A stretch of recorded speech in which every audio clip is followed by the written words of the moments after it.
Welcome to TOMMO'S Race CHINWAG, your favourite Formula 1 podcast produced by a British biased bloke with a massive Swede full of very questionable wheel knowledge. Broadcast live on YouTube and after the fact on Apple Podcasts and Spotify. We have a good old natter about each and every Grand Prix of the season. My name's Tommo, let's talk about it.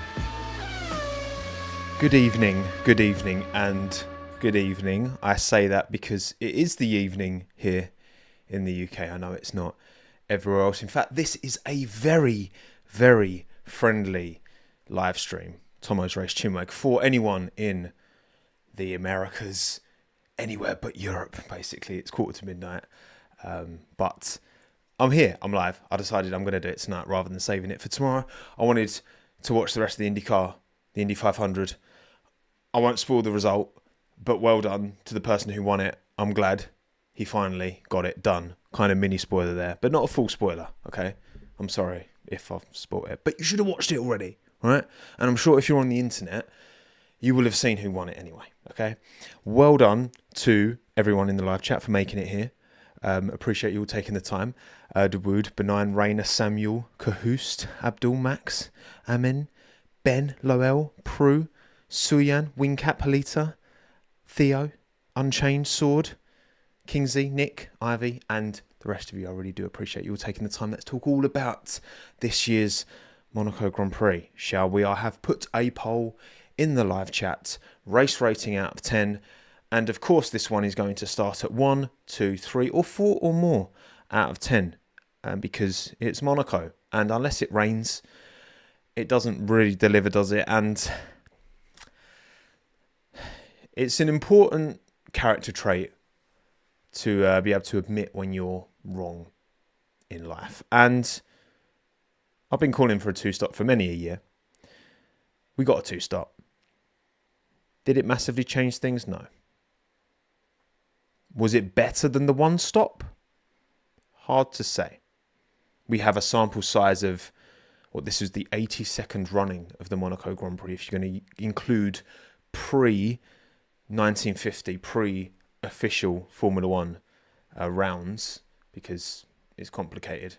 There are Grand Prix that exist before 1950, even though F1 started in 1950. I'm not going to get into the meat and bones of it. It's 10 to midnight. But what I will say is that it did not deliver an increase in spectacle that I was expecting. These teams are far too clever, far too smarties, aren't they? Far too smart. Compared to a 1-stop, we'll never know what the same race would have been like with a 1-stop. Would it have been any better? No. Would it have been any worse? In my opinion, probably it would have been a bit worse, because there would have just been that little bit less unpredictability, but then also we would have seen a bit less holding up, a bit less strategic, what was the word Carlos Sainz used? When someone's going to have it in the live chat, when someone, manipulation, that's the one I'm looking for, manipulation of the result. Teams doing what teams do, playing to the whistle, playing to the regulation. For a dull race though, there's quite a bit to talk about. There is quite a bit to get into. Inventing. I mean, Carlos Sainz does love saying inventing Air Force One. So should we get into it? Shall we start with my race rating? You lot in the live chat, 27% of you gave this a 1 out of 10, 29% a 2, 28% a 3, 16% a 4 or more. My race rating for the 2025 Monaco Grand Prix is, of course, a 3 out of 10. I think 3 is fair. I think the same race with a 1-stop would have been a 2. It did make the cars up front push a little bit more, and it gave them a little bit more to lose, and it gave a little bit more hope. It's a 2 out of 10 if it's a 1-stop. I think it was a 3 out of 10. It took a turd and put a cherry on top, but you're still not going to eat it, are you? You know what I mean? Like it, fine. And look, I really want them to be able to make Monaco work. I really do. I really do. And you bring in this regulation change, and people called it too artificial anyway, mandating a 2-stop, and it hasn't really changed things. We have a sample size of 1. We have a sample size of one Grand Prix. It was far from a banger. It wasn't awful. There was some intrigue at the start. We had, obviously, Pierre having his shunt. And we had there were moments that were kind of interesting. I mean, there was a moment at the start, I thought, when Yuki stopped early off the softs. Yuki Tsunoda win. I part of me felt it. I didn't tweet it because I didn't feel it that much, and I'm glad I didn't. But part of me, I think a 3 is completely fair for this race, and 28% of you agree with me, and that's fine. And Lando Norris stood on the top step of the podium in the thumbnail.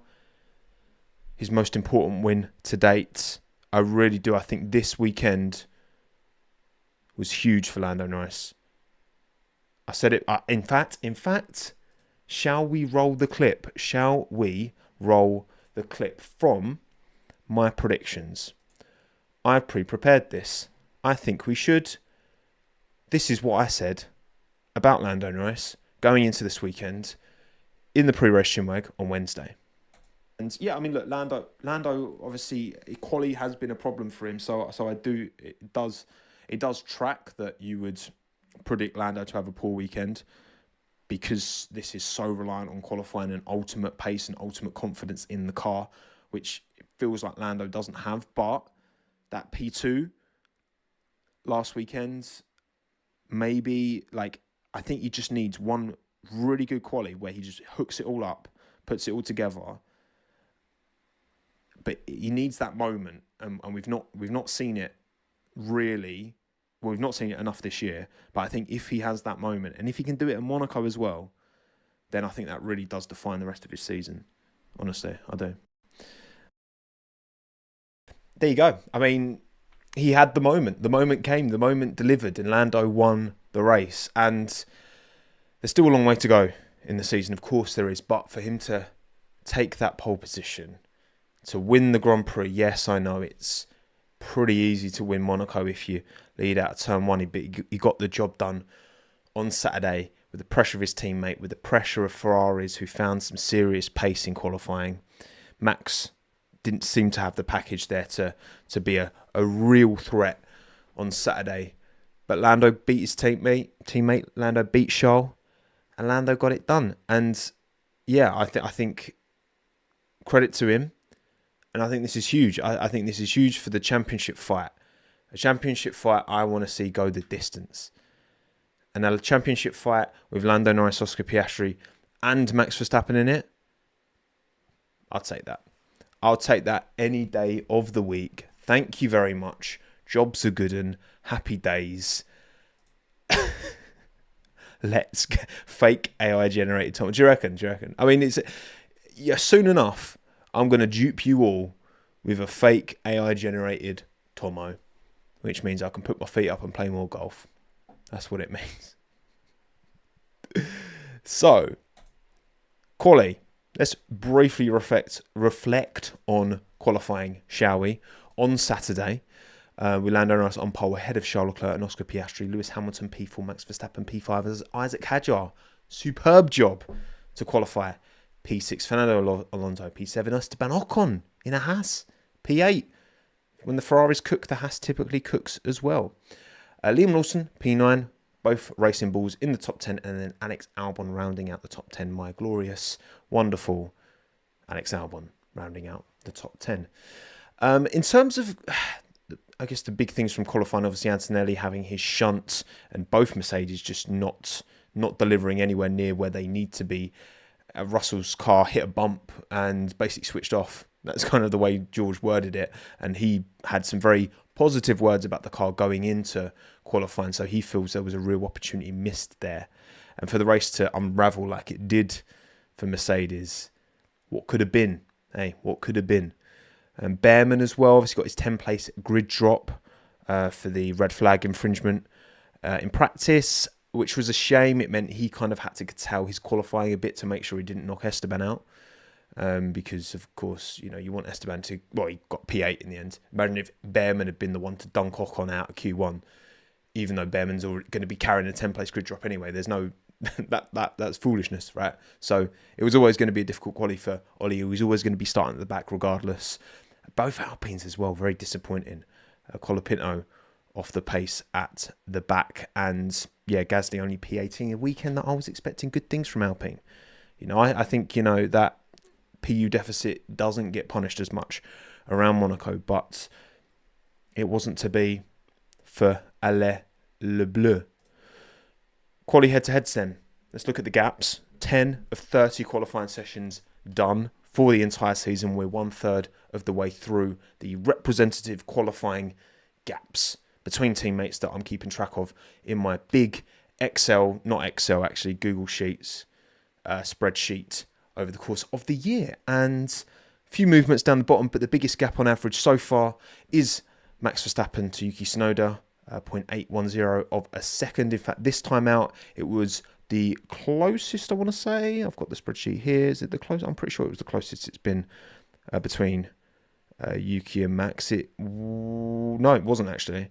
Their first quali session was the closest.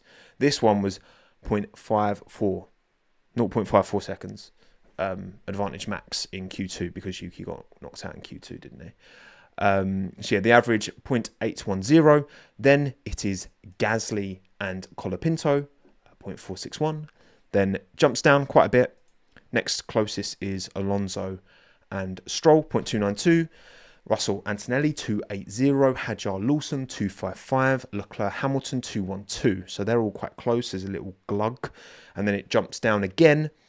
Albon Sainz, 0.139. Average delta advantage Albon.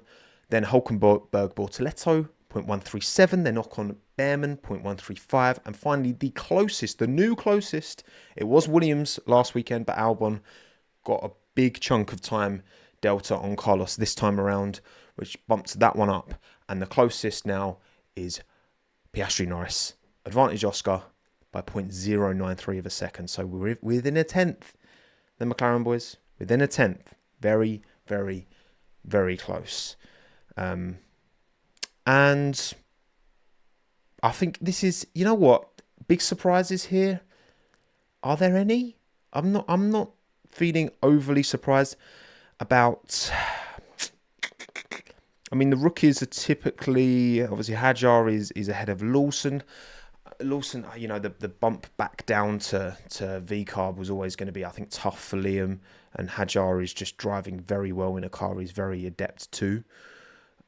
Clearly, he's doing a fantastic job.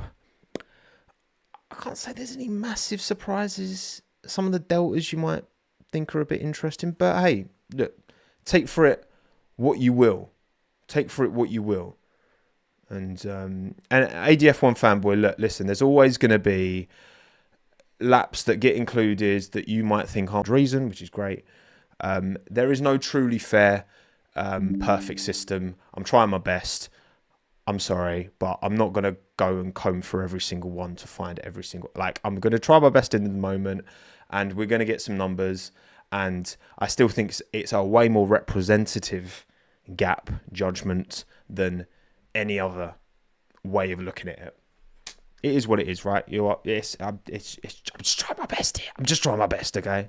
That's all I can do. But yeah, that's how they sit so far this season. As for the race, well, look, I mean, we get a little glimpse here of how much the race versus quali result. The bottom 10 changed quite a lot. Top 10, not so much. Lando Norris wins ahead of Charles Leclerc and Oscar Piastri. Max Verstappen, Lewis Hamilton, Isaac Hadjar, Esteban Ocon, Liam Lawson, Alex Albon, and Carlos Sainz. Carlos Sainz rounds out the top 10 in what was a race, wasn't it? It was a race. It was a 3 out of 10 for me. And again, look, said it before, say it again. Really important for Lando. Momentum is key in this sport when it's so competitive, so tight at the front. To clutch up on Saturday, get the job done in qualifying, hold on to position into turn 1. He locked up big time, didn't he? I was very scared for him when that happened, but he kept it on the tarmac. Didn't have Charles Leclerc harpoon, or he would have harpooned Charles if Charles had tried it around the outside. Didn't happen. They held position, and Lando got it done in the end. Max Verstappen moved up to P4, progressed stayed out late on the mediums, didn't he? Hoping for a red flag, which would have been clutch, because a red flag at the end would have got Max a free tyre change and he'd have won the race. Worth the gamble. Didn't work out. Fair enough. Lewis P5, he was well off the pace of the top lot, and he wasn't entirely sure why. There's been a lot of very kind of cryptic. There still seems to be a real lack of understanding between driver and team at Ferrari. Weird team radio, be like, Lewis, are you upset with me? To like Adami on the radio, and there's just like no reply. Strange, got to say, very strange. And also, of course, Charles Leclerc P2. I mean, he was fuming after quali, wasn't he? With Charles, really knew that was the opportunity gone, and didn't have the chance to take the lead, and just sat behind Lando the entire Grand Prix basically. Oscar had a tricky race, not great qualifying. Got one of Oscar's weakest, maybe Oscar's weakest weekend of the season. Maybe it was. In qualifying, he just couldn't hook it up. Was 0.175 off Lando in the end. And in the race, a couple of near misses, almost sloppy moments. It was, I don't know. It was tough. Adami was talking in data. He was just focusing the energy, wasn't he? Isaac Hajar converted the P6. Superb job from Racing Bulls on the strategy front, not from an entertainment point of view, but from a big brain 200 IQ point of view. It was very, very good. Ocon held on to P7 as well. Big points for Haas, which is what they need. Haas don't flirt with the points often. They're either nowhere near the points or they're like P6, P7, whatever. Usually with Esteban. That's just Haas. They're just chaos. I mean, so are Ferrari, and it's basically last year's Ferrari, isn't it? And then Albon Sainz, kind of, if anything you can do, we can do better. Lawson holding up Albon, creating that train. And then as soon as the Williams are released, Williams pull the exact same stint and then reverse the cars and get Albon to hold up the train to allow Sainz to get his pits in.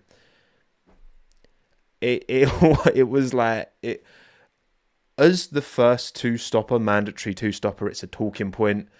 If this was to happen every single year at Monaco, it would tire. And certainly this problem was more elevated because it was Monaco. Absolutely. However, what I would say, this is we're going to kind of touch on this point now. Okay, and I think it makes sense to do it now. It does kind of happen anyway. Does anyone remember this? Now, this was the overhead... GPS view from Alonso, and literally Dodge, you've just mentioned it in the live chat. You've read my mind. Okay, this wasn't last year because Vettel was on the screen. Okay, and Vettel was not in the sport last year. I think this was 22. This was 22, wasn't it? And it's the Alonso train. So this was a Monaco one stop. Alonso holding up the field. For strategy, okay? The strategy, because, 23 was wet, that was it. The train Alonso. So, yes, the two-stop made this whole thing worse. And Lawson did it, then Sainz did it, then Albon did it. But it's not like this doesn't already happen at Monaco. It was just more pronounced because it was dry conditions and it's a mandatory two-stop. So, it just... But it's not like this problem wasn't already a thing. Okay, this problem did already exist. Just to clarify, because I feel like the way that I've seen a lot of people talking about this is, oh my god, there's two stops created this brand new problem that people hold up other cars for strategy. It's like, no, that's not a new problem. It's just it has made it glaringly obvious that at Monaco, you kind of have to do that to get past in these cars because the cars are too big. That's the fundamental issue, and we all know that. But anyway. That's the race, essentially. Mercedes at the points. Mercedes doing the most bonkers strategy to just stay in the train and just, I don't know what they were hoping for, really. At least split the strategy on your cars. You got Antonelli and Russell together on track. At least split the strategy, as far as I'm concerned. But they didn't, and they scored nil points for it. And thank you, Eric, for the $5 Canadian to stop bias. 2-stop bias, 1-stop bias, to stop the British bias. What am I more guilty of, Eric? Two-stop bias or British bias? That is the great philosophical question of the moment, you know. Ollie Behrman, P12, Franco Colapinto, P13, Gabriel Bortoletto, P14, Lance Stroll, P15, Nico Hülkenberg, P16, Yuki Tsunoda, P17, Kimi Antonelli, 18, and then Alonso broke down. Also, right, and we're going to get onto my prediction, don't you worry. Alonso was running without his ERS from lap 15. So he was about 160 horsepower down. That's what he was saying afterwards. And then the car broke down. So he was, you know, I think if that wasn't the case, Fernando probably would have won. I think that's fair. I think that's honest to say. Okay. That he probably would have won, but with the ERS issue, you know, and then his car broke down. But otherwise, he would have won. Okay. Don't call me Delulu, all right, Mia. Don't call me Delulu. Exactly, yard animal. Fair. That's fair enough. That's a very fair, honest, rational point that I'm making here. Okay. Anyway, how does that affect the driver standings? Well, after 8 of 24 rounds, third of the way into the season, Oscar Piastri leads the championship still, but by only 3 points to Lando Norris. Big shift from Lando this weekend. Did the job, and he's closed the gap massively. Max Verstappen, still P3, 136. George Russell, nil points, which means he remains on 99. Charles Leclerc, 79. Hamilton, 63. Antonelli, 48. Albon, 42. Ocon, 20. And Isaac Hadjar moves into the top 10, replacing Lance Stroll, now on 15 points. Other movers, I want to say Sainz. Did Sainz move? No, I don't think he did. Lawson. Oh yeah, Lawson got first points of the season. He was on nil points. Now he's on 4 points. 1, 2, 3, 4. 4 points. Is that right? Yeah. Alonso doing, obviously, because he's not got a seat anymore. Sorry, Jack. Is what it is. Colapinto and Bortoletto are the 4 drivers, 3 remaining that still have 0 points. Not very good. Sad. But all the teams have scored. You know, all the teams have a point at least after 8 of 24 rounds. 319 points for McLaren. But look at that battle for P2 in the constructors. Mercedes 147 because neither car scored a point. Red Bull 143. Ferrari 142. This is the battle that the teams try and make us care about, but we don't actually care about. I don't know, maybe I'm just speaking for myself there, but I don't think most of us do. 54 points for Williams. Good points for them. Again, this weekend, Haas, 26 points. Decent little bump. And then Racing Bulls, Aston Martin do swap positions here compared to last week. So 22 for Racing Bulls, 14 for Aston Martin. And then Alpine and Sauber remain on 7 and 6. Lovely jubbly. Lovely jubbly. And then, before we get into a little bit of a pause where we'll go full screen and I'll chat with you. So get your questions ready in the live chat if you've got anything you want to ask. And also I'll have a little butch at the supers. F2 and F3 now. Starting with the image on the right, that is Nicolas Solov, who won the F2 race, the young Red Bull Junior Academy member, Bulgarian. I think he's Bulgarian, isn't he? I'm pretty sure that's the Bulgarian flag wrapped around him. And when was the last time a Bulgarian was on the podium in a junior series? I do not remember. I don't recollect. So, repping. Love to see it. And, yeah, free race was... I've kind of caught some of the highlights, to be honest. So, I'm not going to go too many details because I'm not the one to impart the advice, the knowledge onto you for that. But we do need to talk about... Alex Dunn, don't we? The young McLaren driver put it on pole. The championship leader going into this weekend put it on pole. And things were looking superb, right? You put it on pole around Monaco. You're onto a good thing, ain't you?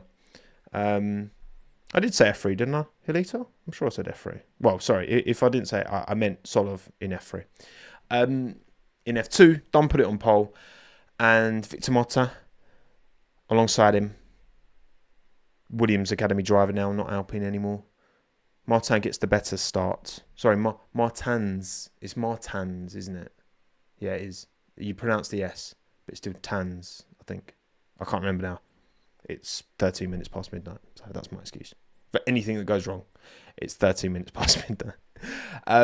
Got the move done, ran the outside. Also, we thought Alex kept his nose in and basically harpooned Victor into the wall, which caused a Herculean pile-up. A lot of drivers couldn't continue, couldn't take the restart. Jack Crawford won the race in the end ahead of Leonardo Fornaroli and Sebastian Montoya.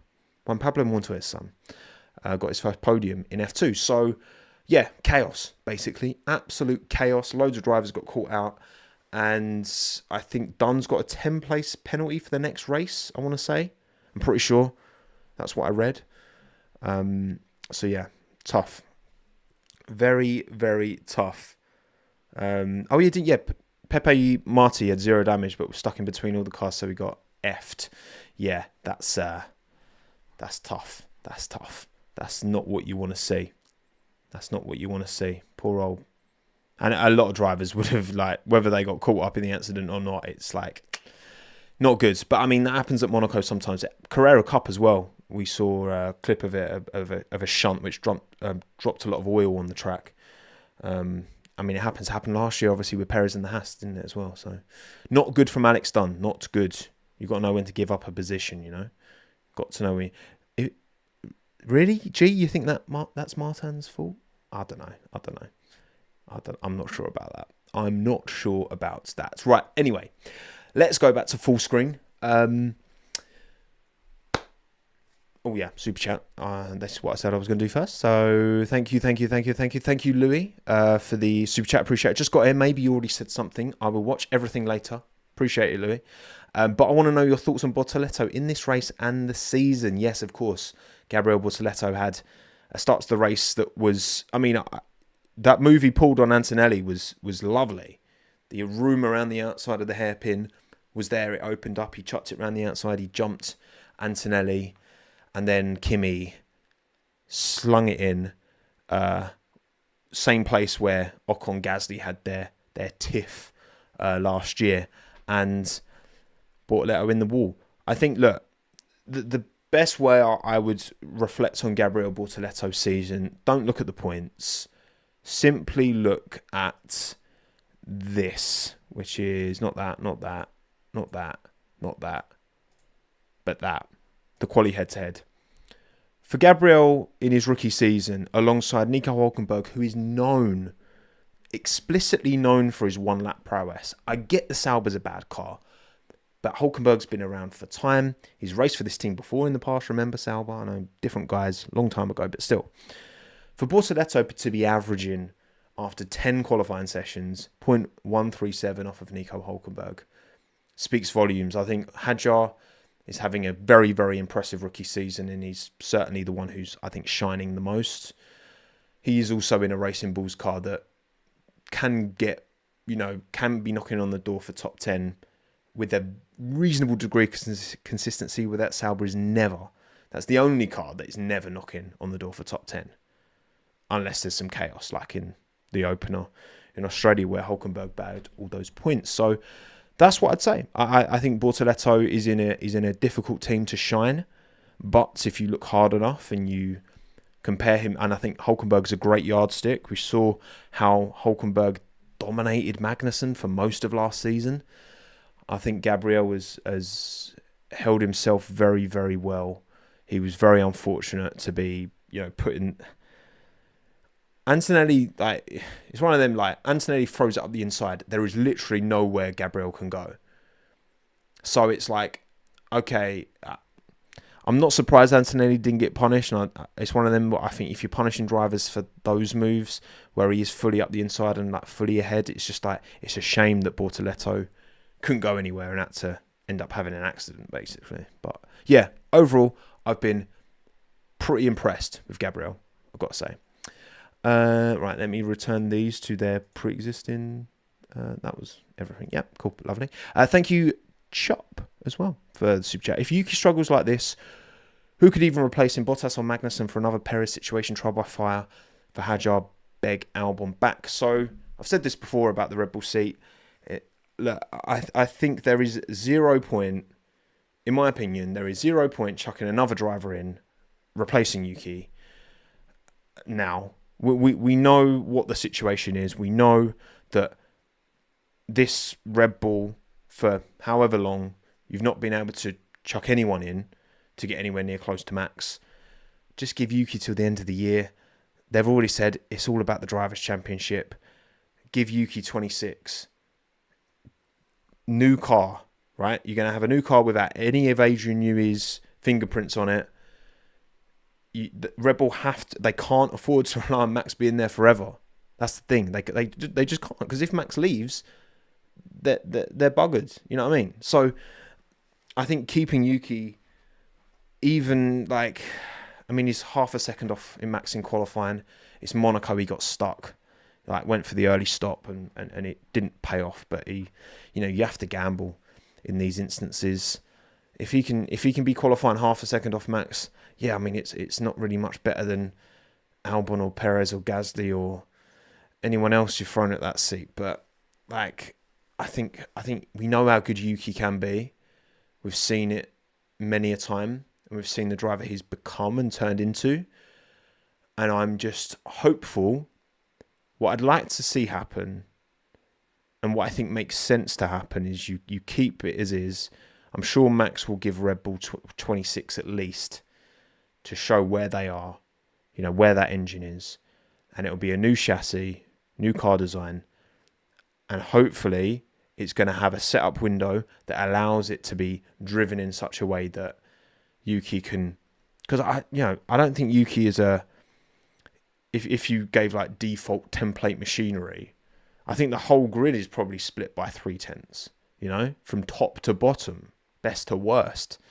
When you're getting beaten by half a second, Yuki is not half a second slower than Max in outright pace, just on talent basis. That is to massively underestimate how good Yuki is. It's just that's the way the situation is at the minute, It's but I really want Yuki to make it work, and ultimately I want it to be worth. I said it at the time, and I said it now. I didn't agree with the decision to drop Liam after 2 races. I don't think you've given yourself enough of a sample set. But now that they've done it, and I feel the same about the Jack Doohan situation. Now that you've done it, now you've put Yuki in, now you've put Colapinto in. At least let it work so it was worth something. That's kind of what I think, But there you go. Anyway, I'm on the wrong screen, aren't I? I'm on the It Happens Anyway screen. Thank you, Chew Toffee. Is Stroll's overtake on Nico the greatest overtake of the month? Well, funny you ask that, because many of you, do you have any idea? What you watching right now, did you know that Lance Stroll, the one and only, puts a absolutely lovely jubbly move on the final lap? And I'm going to try and show it to you. Don't tell F1 I'm showing you this, and I'm going to keep it quite small on screen. If you gas me up, I swear, I'm not going to be happy. Okay. I'm going to show it to you now. I'm going to show you this overtake that Lance Stroll put on. I believe it was Nico Hülkenberg. It was definitely one of the Saubers. Wait, it must have been Hülkenberg, because he finished ahead of Hülkenberg, right? I don't even remember. Honestly, I don't remember. But here it is. I'm not going to hold it any longer. Let me just do that and do that. And then, boom, there you go. Around the outside. Bosh, lovely, late on the brakes. Turn it in. Give a car's width on the inside. That is how you make an overtake at Monaco. Lance Stroll, blooming well done, mate. And we didn't see it. I'm once again on the wrong screen. We didn't see it. They didn't show it to us on the broadcast. So who knew? Who knew that happened? I only knew because someone posted it on Twitter. And I saw it after the fact. So that's good. Thank you, F1 TV, for not showing us the only decent overtake. And thank you, JPro, for letting me know that police are on their way. I appreciate that. So well done, Lance. Well done, Lance. The only actual proper overtake of the race, and we don't see it. We don't see it. Honestly. What is this, racing or ping pong? Sometimes you just got to say that, You got to drop that Seb classic, that Seb banger. Okay. Oh, it's so annoying. Just Come on, please. Thank you, Louise, as well for the super chat. Did you see Alex's comment on George's post? I didn't, Louise. I did see. So post-race, George was basically talking about, obviously, he's best mates with Alex, but obviously he was stuck behind Alex and he was really frustrated and then like cut the corner basically to get past and then was just like, sod it, I'm just going to drive my own race. Served the drive-through and actually ended up being in a better position by serving the drive-through than he would have been. So whatever, right? I think at the end of the day, George just wanted to have a bit of fun. And then he was like saying Alex can get the bill when they go for dinner tonight. And then I saw the post of George and Alex at dinner with Alex holding the bill. And I imagine that is the post that you are alluding to, Louise. But I didn't see Alex's comment. No, I did not. What did he say? I wish you'd have put that in your super chat, Louise. Just put it in the normal live chat and I'm sure I'll see it. So, is the lag coming? Yeah, anyone who's live on you, refresh the stream and that should fix it. Hopefully. Fingers crossed. No guarantees. I'll take you to a drive-through. Okay. Well, they didn't go to a drive-through. They went to it didn't look that fancy. You can't really see from the angle, but a nice enough restaurant. A nice enough one, okay. Liberty Mead. Yeah, maybe that's FOM. Maybe it's FOM because I showed that Stroll clip. It's FOM DDoSing me. Rest in peace. The Tommo YouTube channel. I've got over 333,333 subscribers, so that's my life complete anyway. So we're good. We move on. Okay, excellent. Right, let's now go and talk predictions, bangers and clangers, and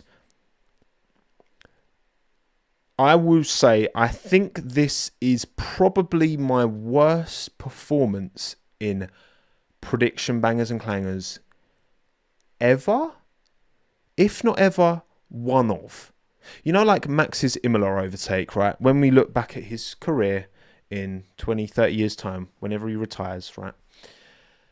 That Imola overtake, I think, will be, you know, if you look at Max overtakes, his best ones, his most important ones, especially if he wins the title this year, I think that's going to be in there. You know, I think that's going to be in the highlight reel. That's going to make the cut. This group of predictions is definitely making the cut in my worst predictions because Fernando Alonso race winner obviously did not happen purely because his car broke with VRS. Otherwise, he would have absolutely won. You can't prove that's not the case. Okay. Banger drive Pierre Gasly. No, he qualified 18th and then shunted into the back of Yuki Tsunoda. Pierre claimed Yuki moved under braking. Okay, maybe. At the end of the day, the car behind has to be the one who... And Monaco, such fine margins. We've seen that accident happen before. Maybe Charles Leclerc 2018 did that in his Sauber around Monaco. But I've got to give it Pierre. He also didn't just stop the car. He just dragged debris across the track and then almost wiped out the Williams pit mechanics because he couldn't brake. But then I guess maybe that's why he didn't stop, because he couldn't brake. Either way, not good from Pierre. Sorry about that. Clanger drive, Yuki. It's not a clanger. Like, okay, he's out in Q2. He was half a second off Max. I know he's in a Red Bull, but I don't think it's a clanger drive because he's just stuck in traffic the whole race. You know what I mean? Like, and they tried something, they gambled.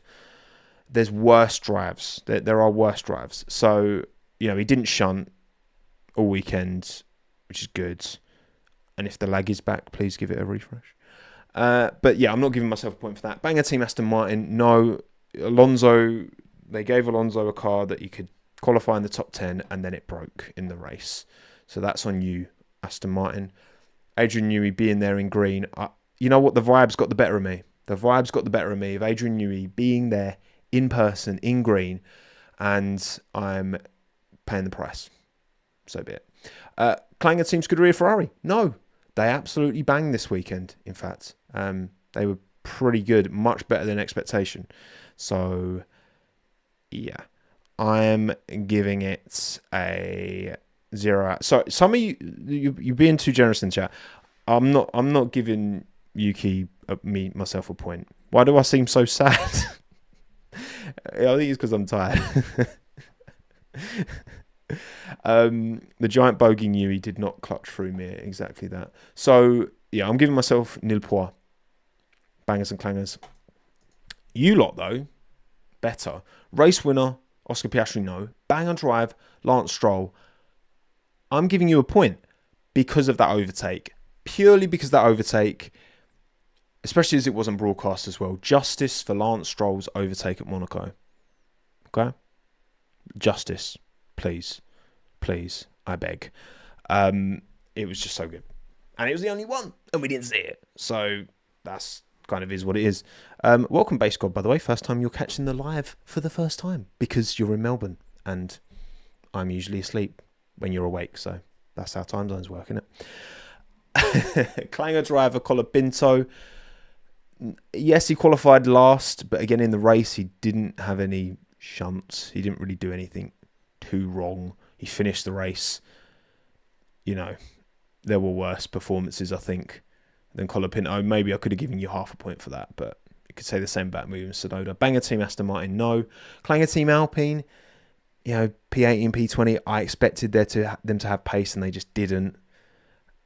So yeah, you can have a point for that. Either way, you win. All right, well done. Hope you're happy with yourselves. But what matters more is the actual bangers and clangers, the real pick. So let's start with mine, shall we? Who is my pick for Banger Drive this weekend? There are kind of two drivers who stand out, and it's Lando and it's Isaac. But for me, given the weight and given the importance, I'm gone Lando. I think for him to get it on pole in Monaco, where it's all about Saturday, to win the race, he seemed... I was pleasantly surprised to see how Lando kind of reacted after putting it on pole on Saturday and how he carried himself on Sunday. You can't afford to make mistakes around Monaco. We've seen Lando, you know, leading around. In Singapore last year, you know, having way too many near misses, and got the job done. A lot of traffic to navigate. A lot of ways he could have tripped up. You had Charles Leclerc all over his gearbox at the end. But then also when Max pitted and Lando had clean air, he kind of took off and, you know, he had pace in hand. So I think Lando deserves Banger Drive, especially again, given the championship, the weight of the championship and the importance of this from a momentum point of view. But again, big shout out Isaac Hadjar. He's been unbelievable this year. Your Banger Driver, 1,236 of you voted for, well, you didn't all vote for this one person. You'll see the percentages shortly. You went for Isaac Hadjar. 37% of you. And in this crop of Isaac, it makes him look like he's a complete skinhead, which I'm kind of, I think skinhead Isaac would unlock another 10th, I reckon, of pace. It's like Jack doing with the hair without the hair, you know. 34% of you went Lando Norris, so you were almost entirely split between these two as well. And 71% of you went for either Isaac or Lando. And then 9% Charles Leclerc, 6% Liam Lawson, who of course did the team game to help Isaac in a big way to convert. Although, of course, Isaac did most of that job in qualifying himself on Saturday. Ocon was also very good. Engineer, absolutely. Ocon, I'm surprised Ocon didn't make your top 4, actually. Again, one of those did the job on Saturday, quiet race Sunday, but that's exactly what you want around the streets of Monaco, isn't it? Absolutely. Right, so my clanger driver, can't win them all. And for me, Pierre Gasly, again, the shunt, the qualifying P18. I know he out-qualified Colapinto, but I mean, Colapinto is his second Grand Prix. Yeah, and the misjudge. I think it's more of a misjudgment for me from Gasly than it is Yuki overly moving on under braking and doing anything silly there. So, yeah, it's Gasly for me, and it is Gasly for you. 26% of you went Pierre, 22% George Russell, which yeah, I mean it's not his fault. His car broke down obviously in qualifying. That was a stinker. He hit a bump and just was like bye bye. Yeah, I thought maybe Antonelli would have got more of the vote than Russell, but actually Russell got 22, Antonelli got 16, and then Tsunoda got 14. So, yeah, difficult weekend for both Mercedes boys, ultimately. I think, you know, Barcelona's going to be huge for so many reasons. Monaco is a tricky one. It can punish you in the strangest ways. Your car switching off, and the Antonelli clip in the inside wall wasn't great from either of them. They both, well, George didn't. Could George have done much more in the race? I mean, it was just I feel like George was just fed a strategy that was never going to work from the outset, But is what it is. And then 14% Sonoda. Banger team for me. Pretty easy racing balls. They got P8 for Lawson, P6 for Hadjar. They played a strategy that was annoying to watch, but that's not their prerogative, is it? That's not the job of the teams to focus on what's most entertaining to the fans. It's to get the job done. And holding up, using Liam to hold people up, getting those 2 stops in, and then still converting that P8 for Liam. Of course, with Alonso breaking down, he probably would have finished ahead of Liam anyway, but him breaking down means you benefit, gain a position. So yeah, fair play to Racing Bulls. That's kind of the plan they had from the start. That was one of the permutations they thought could end up happening. And yeah, with this mandatory 2-stop, or even a mandatory 1-stop, as I showed earlier, right? If you've got 2 teammates together, you can play the system. Yes, DH, this is pre-recorded. Well noticed. And then banger team for you is, of course, also Racing Bull. 64% of the vote, 16% McLaren. So double podium. Can't ask for much more than that. Only Piastri to be ahead of Charles, of course. 10% Ferrari, outperforming expectations massively. And then 6% Williams double points, so fair enough. Clanger team, Mercedes. I'm not going to waste your time because, of course, 76% of you also went Mercedes for Clanger team. 8% Alpine, 7% Aston Martin, 2% Sauber. Of course, it was Mercedes. Of course, it was going to be Mercedes. So, running totals so far this season, I have not given banger driver to multiple drivers at all. Once, not even once. Antonelli, Ocon, Hadjar, Russell, Leclerc, Piastri, Verstappen and Norris all have 1 each for me.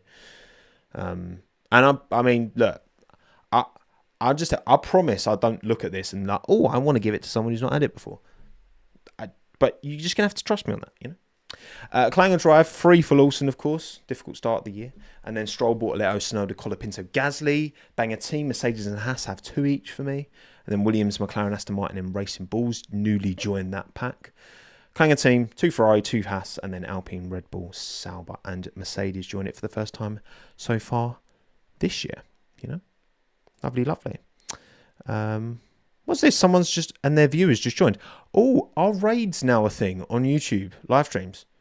Because Paraliski, it just came up that someone joined, but brought their viewers to the live stream. That's cool. If true, that is a very welcome addition. YouTube. Thank you for letting me know. They just change things and just don't tell you, which is like, I mean, when it's good stuff, great. But I would still like to know, I'd love to know. Oh, Paraliski from Bulgaria. Shout out Solov as well. F3 winner. F3 winner. Hello, Raiders. Welcome.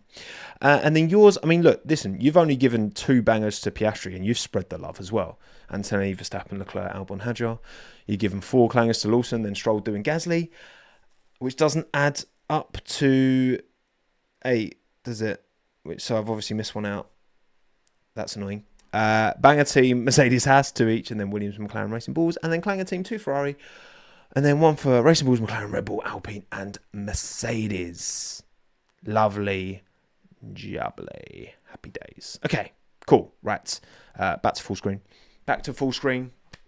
It is now 37 minutes past midnight, and we're still going. And I don't have any water. I don't have any caffeine, but we're gonna move. Actually, yeah, because this weekend, really cool. As I mentioned on Wednesday, I went to Monaco, and I'm not telling you why yet. If you do follow me on Instagram, and there is a link in the description, you will have seen my stories on Friday and Saturday, and you will have a good idea where I was. But if you don't, I'm not telling you. But you will find out soon enough. Yeah. Very, very cool. Very, very cool. In and out. And wasn't in Monaco for long, but got the experience of being there on a Saturday, most of the day there. And it was really cool. Really, really, really cool.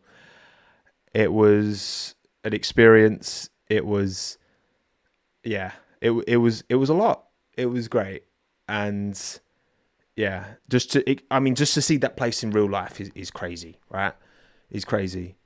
And we're walking out the station, walking down towards the track, and then all of a sudden, I look to my left, and there's about what felt like 100-story drop, and I am terrified of heights. Like, I'm fine on a plane, but with like, if I see someone, like if you go to like a shopping centre and you've got levels and people are leaning on the edge, I can't even look. I'm like, it freaks me out. I get like vertigo, and like people, well, it's not even vertigo. I don't get dizzy. I just get terror. I get terror, honestly. So yeah, I'm an absolute wuss when it comes to heights. I'll be the first to admit. So yeah, I absolutely dropped my guts then, and yeah, went to Monaco. Saw the cars going about. Saw a bunch of drivers. Saw a bunch of, you know what? I saw a lot of former Alpine team principals. It got to a point where I was like, geez, I'm going to have to start writing these down. Because they're just, Bukowski's there, Safnauer was there. I didn't see Ollie Oakes, actually. I didn't see him knocking about. But yeah, it was just, geez, it was crazy. But yeah, very, very, very cool. Great weather. A lot of billionaires knocking about, obviously. People with a lot more lanyards than me, than what I had on the day.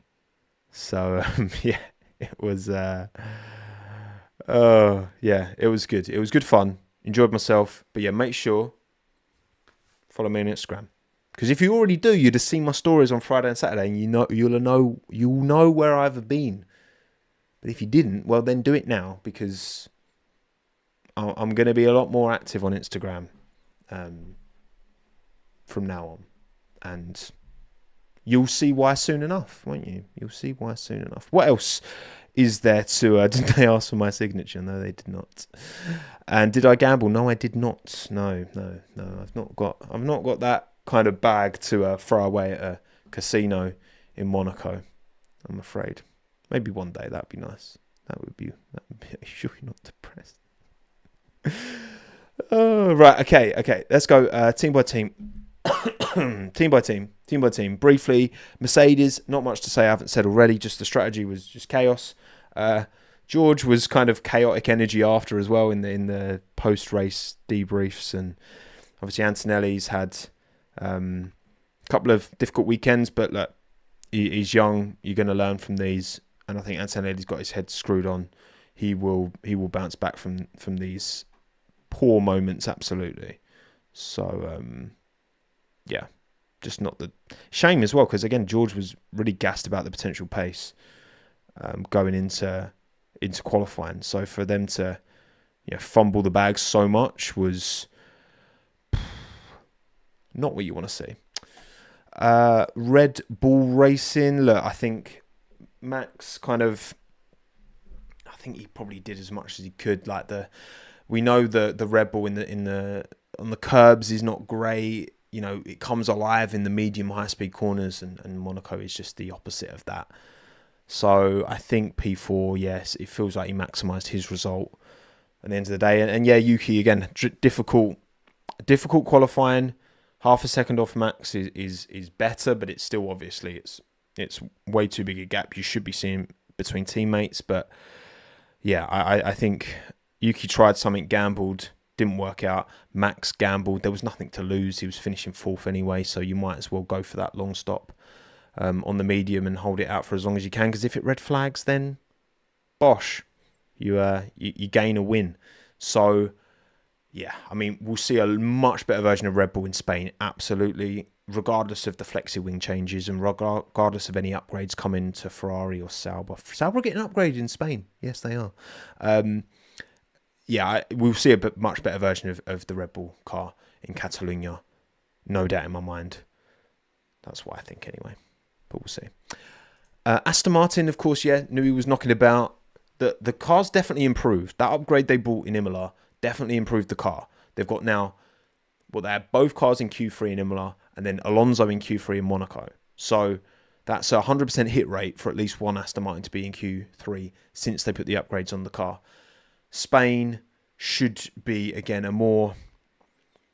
I know the teams don't test there anymore, but it's a more known entity. There's less variables with a track like Catalonia because it's a proper racing track with runoff, etc., etc.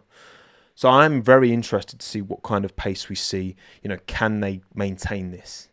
Has this been a bit of a shot in the dark? But Imola and Monaco are pretty different tracks. So I'm cautiously optimistic that Aston Martin have found something with this upgrade. And again, if Newey keeps putting his lunch breaks in, maybe they can find a little bit more pace between now and the end of the year and just make sure it's not absolutely embarrassing, ultimately. But yeah, difficult for Fernando, mate. He says he's the most unlucky driver out there, and I completely concur. Like, geez, man. Guy of his talent deserves at least double the world titles he has, but you don't always get what you deserve in life, do you? Williams was...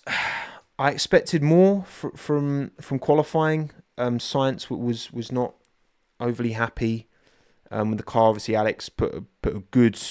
What was the deficit? It was big in Q2 between... it was 0.63 of a second. So over 0.6. Alex was quicker than Sainz in Q2. And yeah, Sainz just wasn't happy. And Albon put a blinder of lapping in Q2. And Albon's Q3 lap was like half a second slower than his Q2 lap, by the way, as well. So yeah, I think Albon had there was maybe a P6, P7 qualifying place there, but he just apparently, like they were saying, the C6 compound was very unpredictable. They couldn't get kind of consistent, and this isn't. We've not only heard Williams complain about that, saying it in Imola as well. It was losing its pace to kind of thermal degradation. Kind of in an unpredictable way, because I guess they just don't have the historic knowledge that they do on the C5 to 1, because the C6 is a new tyre that has only been in 2 Grand Prix, and we've just had both of them. So, but yeah, all in all, I mean, it's a double points finish, and they will take that. I mean, they had to do what they had to do. You saw the clip afterwards of James Vowles and Toto Wolff having a long range kind of jokey disagreement about it. Sainz and Alex weren't happy to have to drive the way they did, but you got to do what you got to do. And it's not the team's jobs to come up with the rules; it's the rule makers' jobs to come up with the rules. So yeah, I mean, you play the hand you dealt, and they did what they had to do, and it's annoying, but it is what it is. It is what it is. McLaren. What I mean, when you look at the deltas, you look at the deltas in qualifying. You look at the sectors, should I say? I mean, Lando, in his best lap, which is the new lap record, because the first car to ever go under 70 seconds around Monaco. He did a yellow final sector. Oscar, I think, on his quick lap did a yellow middle sector, lost a lot of time there. It was one of them that it wasn't like an inch perfect, precise lap of Monaco. It was a scruffy lap of Monaco, but sometimes that's what's needed. At the end of the day, Lando went quicker than anyone else and clutched up when he needed to. And this is the kind of clutch quali performance we now need to see more of from Lando Norris, because yeah, Oscar's had the measure of him so far this season more often than not, and now it's Lando's turn. And if you can carry this momentum into Spain, again, this bodes incredibly well for the title fight, and then it puts the pressure back on Oscar. And like, all right, Oscar, hang on a second, maybe Lando's starting to get, because Lando's ultimate talent and pace, I don't think he's ever been in question. And I think now I really want to see Lando push forward, and this not just to be a one-off, Just don't want it to be a one-off, because I want a title fight. I want to see this go down to the line, okay? We know Oscar's very good. We know how good Verstappen is. We know how inevitable Verstappen is. And if Ferrari can find something with their Catalonia upgrade, then I still really want Charles Leclerc to win the title. I want it to happen so much because I think he so deserves it. I really do. I think Charles is the most deserving driver to win a championship who doesn't have one in F1. Definitely, absolutely, 100%. But yeah, hopefully this for his confidence does wonders. And yeah, Oscar probably, maybe. I mean, obviously Australia, big punishment for a very small misdemeanor. I'd probably say his weakest weekend of the season. So look, he might be ice cold, but he's not perfect. And again, look, it's his 52nd, 53rd Grand Prix of his career. So of course he's not. Think how good he'll be after 100. That's why I'm still very much like Oscar's still my tip for the championship, got to say. But you know, you're not going to have it your way every weekend. And this is one of them where just Lando was the better driver this weekend. Racing Bulls. Yeah, Isaac, look. Isaac is doing bits. Great momentum, strong. Good to see. Seems like such a great lad as well, honestly. Like, he's just very down to earth. Kind of his home Grand Prix, really. It's obviously we don't have Le Castellet, and Monaco is not technically France, but it's as close as he's going to get. Saw Isaac getting a lot of attention from local media on the Saturday. A lot of people interested in him, and rightly so, because the kid's rapid, and there wasn't a lot of expectation. You know, the intrigue wasn't there around Isaac like there was the other rookies, and I think Isaac's really showed up and, you know, given a very, very, very exceptional account of himself. So it's good to see. And I think, look, Liam put a good performance in, was still slower than Isaac in qualifying. And I think Liam needs to start now. You know, if he's going to consolidate his position at that team, he needs to start banging in head-to-head victories over Isaac in terms of qualifying pace, in terms of race results, because Isaac has been comfortably the better driver in that car since Liam got into this year's Racing Bull. So yeah, I want Liam to turn it around and get up there and get quick. I think he was, you know, hard done by getting dropped after 2 races, but at the same time, I think Isaac's doing a phenomenal job, and we know Lindblad's waiting in the wings. So, I mean, it's hard to predict what Red Bull are going to do, and new regulations next year. There's a stability in your drivers. Keeping stable drivers going into the following season, I think it makes sense at the Red Bull team. You can argue it makes sense at Racing Bulls as well, because then you've got that consistent platform of feedback to then know in 2026, wow, you know, give Lindblad another year in F2, because it doesn't look like he's going to, I mean, he's up there in the title, but he's probably not going to win it. It would take a really strong end to the season, or second half of the season for Lindblad. So, yeah, remains to be seen on that front, but that car is clearly very compliant. I'm not going to chuck the word easy out there, because it's definitely not easy to drive, but in relative terms, yeah, it's a car that these two can extract performance out of on a pretty consistent basis, especially Isaac as of late. So fair play to him. Chuff for him. Chuff for old Isaac. I really am. Haas.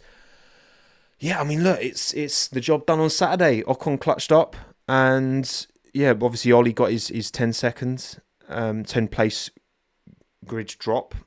What do you lot reckon in live chat? Do you reckon it was harsh? Because obviously Ollie was like, he felt it was safer to not slam on the brakes, which we've heard that one before. Drivers, you know, when Alex was saying, was it in Miami, wasn't he? Where it was like, I didn't want to slow down too quickly because I was worried George Russell was going to rear end me. That was Ollie's excuse. I mean, it's one of them that it is just a black and white rule. So I think it's fair cop, you know what I mean? So it was always back foot for Behrman from day dot, but again, didn't get in the way of Ocon. Ocon just ran his race. Haas did the pit stops they needed to. Ollie absolutely clobbered that sausage curb, didn't he, as well? That was a disc slipper, that one. Felt mine half go just watching it. And I mean, was it Ollie tried to do a move around the outside, didn't he? I think it was Stroll, and he almost went in the wall as well. So he had a he had an interesting race, did Ollie Behrman, but no points for him, but big points for Esteban. So well done, Haas. Consistently inconsistent, but on the right end of inconsistent this time. Ferrari, I mean, Ferrari turned up in a way we didn't expect. It seems like there's something about it feels like it's their ride heights, isn't it? Like around Monaco, because you're not getting that real high speed cornering. There's just something, I don't know. I don't know. I've kind of tried to put two and two together. I've tried to read as much as I can into like why those in the know think that, this permutation of track has unlocked something in the Ferrari. And we saw, obviously, they were quick in the sprint in China with Lewis, and then they jacked the ride heights up after the double disqualification. We're talking changes of millimetres, if not fractions of millimetres, but it does kind of make all the difference. Obviously, Charles is very confident, knows these streets very well. But then Lewis was up there in quali as well. He qualified P4 in the end. So, yeah, I think it's a combination of factors. I don't think it's any one individual thing, I think it's a number of different factors that are coming together. And the problem is, do Ferrari understand? Now, my hope for Ferrari is that, they have said that Imola, they didn't bring the full upgrade. They decided to push most of it back to Spain in line with the flexi-wing change. So this weekend, or next weekend, well, technically this weekend because it's now Monday, is going to be nigh on impossible to predict, I think. But I really hope Ferrari are onto something here. And this isn't just a flash in the pan, because Charles Leclerc is far too good to not have a world title. And I really hope he can get it done at Ferrari, because I don't see him leaving. And if he doesn't leave and they don't give him one, that'd be unforgivable for me as a Charles Leclerc enjoyer. Okay, it really would. And yeah, look, I mean, Lewis was, like 45 seconds down the road by the end of the race. So as much as I think he lost a lot of time in traffic. So I don't know, was he just not pushing as aggressively as the other cars, or what? I'm not sure. It just, and he was very he wasn't giving much away in the post race either, in the presses. So yeah, I mean, he obviously had the uncomfortable chat with Adami, like, are you upset with me or something, and then just radio silence. Yeah, I don't know. I think two things can be right. I think there has been a concerted interest in Lewis and his new race engineer.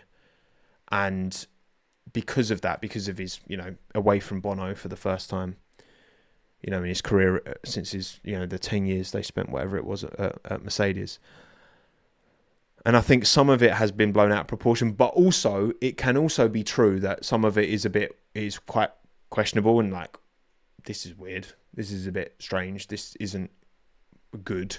And it, plenty of drivers have blow-ups and disagreements with their race engineers. But yeah, it was just a bit strange. But hey, there you go. Adami was giving out outright wrong info. Yeah, and I mean, it was Adami who did say that Verstappen behind slow, but then Verstappen wasn't going slow. I don't know why he used the word slow. And then, of course, Lewis was like, oh, okay, well, I can go then. Oh, wait, no, I can't. Max is actually on a push lap. Oh, now I have a free place grid drop. So, yeah, it's just, it was always going to be difficult. It was always going to be, it was never going to be like an immediate thing, right? It's a human relationship in many ways that we as fans are never going to see anywhere near the detail that actually goes on. But yeah, I hope it improves. And I think this 2025 season is more than anything just about Lewis finding his feet at the team, then working on these things so that in 2026, if Ferrari can nail it, then they put Lewis and Charles in a good position. But it's a huge if. It is a huge if. isn't it? But well done, Charles. Big points. And Lewis as well, like P5 in the end. It's decent points for the team. It's just, I mean, Charles was so disappointed, wasn't he, after Saturday? And I was like, Charles, you can't expect to win it every year. Like, I know you're the Monegasque boy who got it done after so many years of hurt and having really bad luck at Monaco. But still, like, P2's pretty good, mate, considering where you've been. Like, P2's pretty good. I know if you'd have just got a little bit quicker, but you can always say that, you know? Surely. Okay, Alpine, kind of their home race, basically. Yeah, I mean, Colapinto was quite a bit off it. But then again, you know, it's Monaco. It's a confidence track, and he's only in his second race in that car, so I can't glean too much from that. And again, Gasly was P18 as well and went out comfortably. Well, no, actually, he was pretty close to getting out of Q1, but he did go out of Q1. So, yeah, I mean, I don't really have much to say. I've already said my thing about I think it is more Gasly misreading the situation than it is Yuki moving under braking. I think it's a bit of both, but yeah, I mean, it's a shame because the damage was already done on Saturday, so it is what it is. At least they had some, Zinedine Zidane was knocking about. I think he's part of the ownership structure, I think, at Alpine, I believe. I mean, they've got so many owners. They're just, you know, I mean, Nico Rosberg they were putting out email chains to just anyone. Just forward this to become a co-owner in Alpine.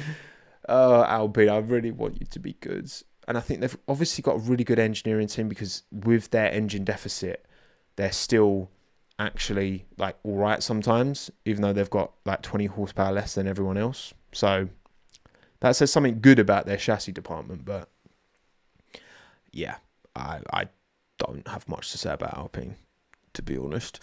And I don't have much to say about Sauber either. Again, Bortoletto was unfortunate, had nowhere to go, but pulled a great move on Antonelli. And I think Gabriel was a little bit, you know, spicy with his words after the fact. He was like, he felt like Antonelli felt a bit embarrassed that he'd been overtaken, so he kind of went a bit desperate with the lunge, which perhaps it was a desperation from Antonelli to just immediately take that position back. I mean, it's Sauber. They've got an upgrade. Nico Hulkenberg said he's very excited for the upgrade that's coming in Spain. So that's a thing.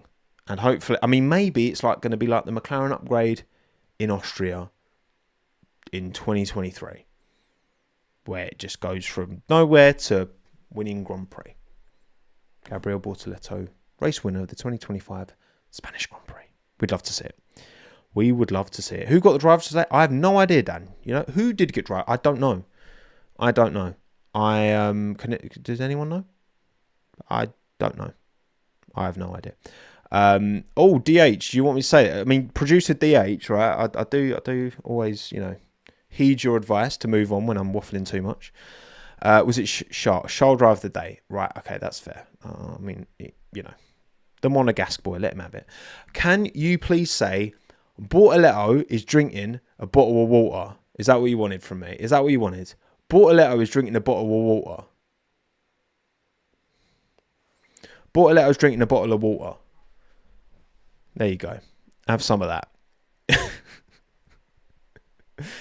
When Tommo met Gabriel. Right. Cool. All teams are done. Lovely jubbly. Full screen again. You chat. You've all been behaving yourself, haven't you? I haven't seen too much beef in the live chat, which is excellent. He said the thing. Anything else? Anything else I haven't covered? I always wonder why I miss your streams, but it's because you're here at 1 a.m. Facts. See, look, Cindy, this is a international enterprise. Okay. I can't just be biasing the European time zones. It's not fair. Okay, so nothing to do with my lack of planning. No, to be honest, I definitely knew I wanted to go live after the Indy 500. Of which, I mean, you must know by now. I'm not gonna spoil it just in case. But it was It was a bit of a shame the end, wasn't it? Because you had the 2 back markers that stopped the end, but it was a hell of a move. Caught the other one napping. Again, no, I'm not spoiling.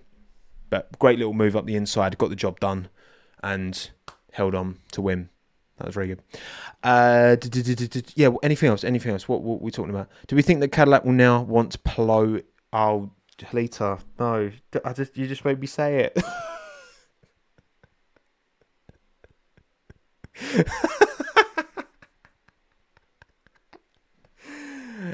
Oh, I just said the name. I just said the name. Look, okay, fine. Yeah, Alex Palou won Indy 500. That's your spoiler. I have some of that. I'm sorry. It's Halita's fault. It's not mine. Okay. And but yeah, I do. Now he's got it done. Because from Palou's point of view, one of the arguments I'd see about, Palou maybe for Cadillac or Palou to F1, whatever, because he's won IndyCar. He's going to win it at a canter this year because he's absolutely dominating. So it'll be 4 IndyCar titles. It's like, oh, well, yeah, but he's not won the 500, has he? Well, he has now. So, Cadillac, open your doors, let him in. I mean, that would be sick to see Palou. I mean, there's so many IndyCar drivers I'd love to see have a go at F1. Newgarden would be really cool to see in an F1 car. Obviously, Scott Dixon would be cool to see in an F1 car. Pato, I really wanted Pato to get it done this year, but he just couldn't make inroads. He got close, didn't he? He was 5th, 4th, 5th. It was Palou, Ericsson, Malukas, O'Ward, Rosenqvist. That was it, wasn't it? I think. I can't remember. Yeah. So look, I'd love to see it. I'd love to. Pat was 4th. Yeah. If I'm Cadillac, I'm signing Palou. Do you reckon? I mean, Perez has got to get one of them seats. But then it's like how tied into, like, do I think Pato deserves it more than Colton? Yeah, I do. But Colton's American. And if they want an American driver, Pato is not American, he's Mexican. Like, if it comes down to that, then it will come down to that for them. Pato already has the super license, doesn't he, as well? Colton doesn't. I think Pato has the super license. But I'd love to see Colton in it as well. I just think Pato's vibes, Pato's character, his personality would really suit F1. I think he'd be really cool to see. But time will tell. Anything else? We didn't see anything else I didn't cover from the race. I think we talked about everything. Anyone who's made it this far, you're the real ones. So thank you for sticking around. Yeah, keep your eye on the channel because something very new and very exciting is going to be announced very shortly. So,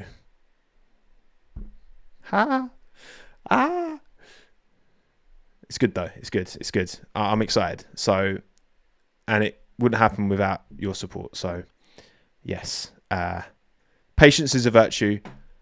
Go follow me on Instagram at Tommo McCluskey. Also, Tyler knows Tom over par, not under par. You got it wrong, Tyler, because I'm never going to hit under par.